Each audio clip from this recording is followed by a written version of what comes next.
never seen it before. Right, right. Well, it was just a beautifully engineered car. That's the neat thing about it. What's our third car? Our third car is something very special indeed, the 1929 Austin Swallow.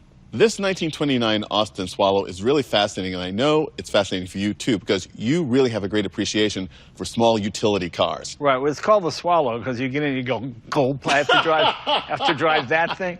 The Austin 7 was the British Model T. Right. And like the Model T, in addition to putting England on wheels, it was a really basic transportation.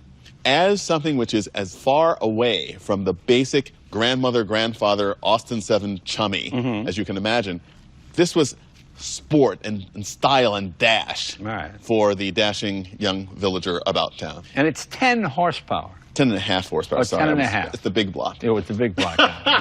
Even this chrome radiator cover here would cost a fortune. Even back in the day, it'd be probably 15% of the price of the car. Unlike the American car market, where there are lots of brands in different price niches, there's a fairly big gap between the basic Austin 7 and the other cars you could buy. All right, so now we have to decide which one of these has appreciated the most? In the last 5 years, exactly. I think I know. Oh, okay, we'll see.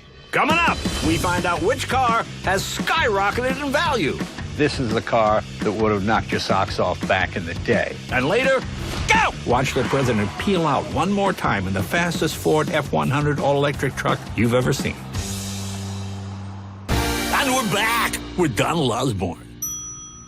So, of the three cars we have here today, our 1987 Mercedes-Benz 190e 2.316, our 1971 Buick GSX Stage 1, and the 1929 Austin Swallow. So, Jay, what's your pick for the appreciation champion? Well, let's start with the Buick. I think the Buick would appreciate the most, only because if you were between 10 and 16 or 17 years old, this is the car that would have knocked your socks off back in the day.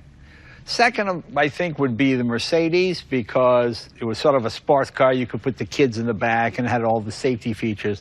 And this, I think, if you're a collector with a lot of money, this would be an interesting thing to have.